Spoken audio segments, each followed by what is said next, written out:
used to go on in that parking lot all the time.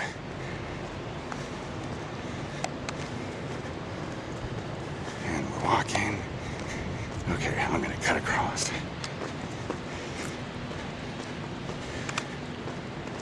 Whew, walking up this hill. It's such a grade, I'm not used to this. Okay.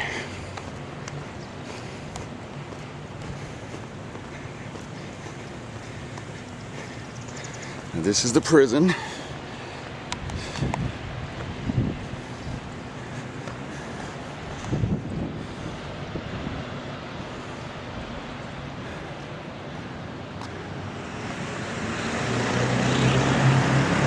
This is Leavenworth Street.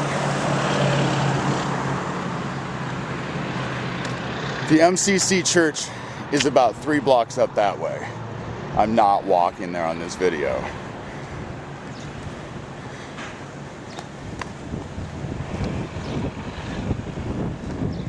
This is a place everyone needs to be aware of. This is the Run Bar.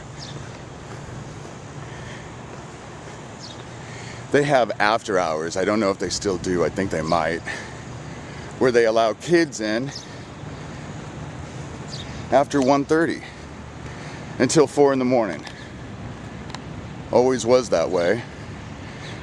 This is where all the prostitutes hung out, and that was a place where we plied a lot of trade. It wasn't me, but I do feel bad about the whole situation. I was such a mess when I was a kid, and it's been a lot of years of therapy that has helped. And as you can see, it really hasn't, because I'm still pretty much tenacious. Okay, we're almost done with this tour. Do you see how quickly it is to get to all of these places by foot?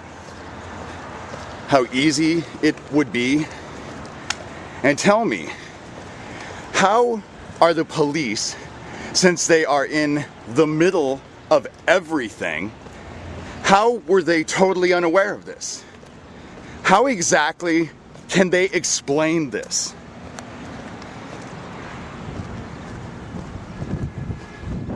I might not have all the answers, but I sure do have plenty of them. And I don't think, even though I grew up in what I did, that I'm the only gay man left alive who remembers how things were going at the time. That would be, wasn't aware, well, in the 80s, Omaha did have quite a run on suicides in the gay lifestyle. There's the Diamond Bar. It's always been a trash heap when I was a kid, and as an adult it hasn't gotten any better. Over here, this building for sale is the Joy. Alan Bear owned the Joy. It's been called a lot of names, but it was the Joy. The reason why the Joy closed is because the management had such a drug problem, and there were so many drugs in the place that they had to shut the place down. Because funny enough, people addicted to drugs don't seem to be very good business people. The road's really rough, sorry, and I'm looking in the camera, so I know it's like the Blair Witch Project. Sorry. This was the Joy. This was an establishment owned by Alan Bear. Alan Bear was one of the most nefarious men I've ever had the displeasure to know. That man never left my life. And then, once I got involved with all of this, people that I thought were my friends, but I also knew were associated with Alan Bear, started to threaten my life. And that was some of what clued me in to exactly what I was dealing with. Now we're walking around the block. That's the Run. Right up there, where the prison is. See that prison? That's where the Run was. The jail was there, actually, at the time. The jail was there. It just didn't have the capacity that it had now. So the jail was there, and it had windows, and they were watching kids on the street, and guys picked them up in cars. But they didn't know. You know, does that make sense to you? Because if that makes sense to you, I obviously am crazy and I don't live in the real world, because that doesn't make sense to me. There is the backside of the Max. This place went from a one-room shithole to a 5-bar extravaganza in a matter of a year and a half. The gay lifestyle was good. It wasn't that lucrative. There are all kinds of little areas in this bar. This is one of the most reputed gay bars in America. You go anywhere and everyone will ask you about the Max. So this is a Sunday morning version.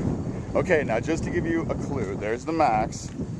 Now we look over here, and there in the corner, can I walk over enough so you can see it?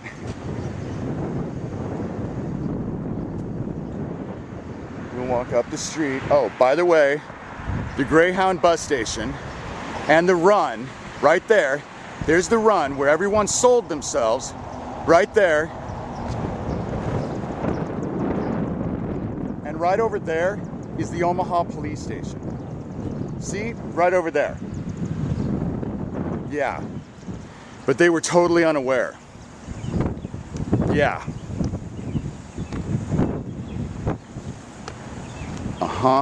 Totally unaware. So here's the Max.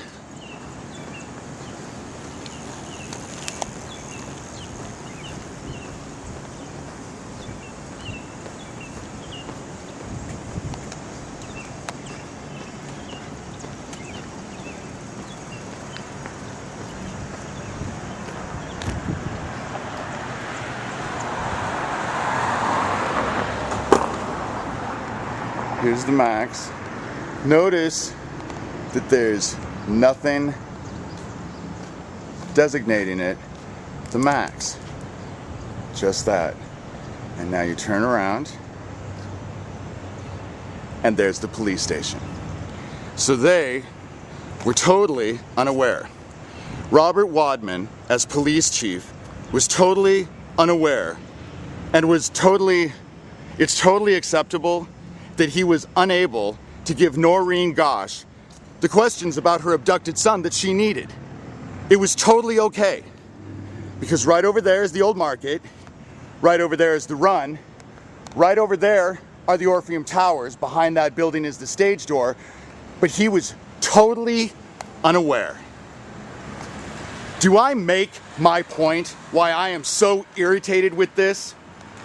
And I better not find that the same thing happened with Jacob Witterling.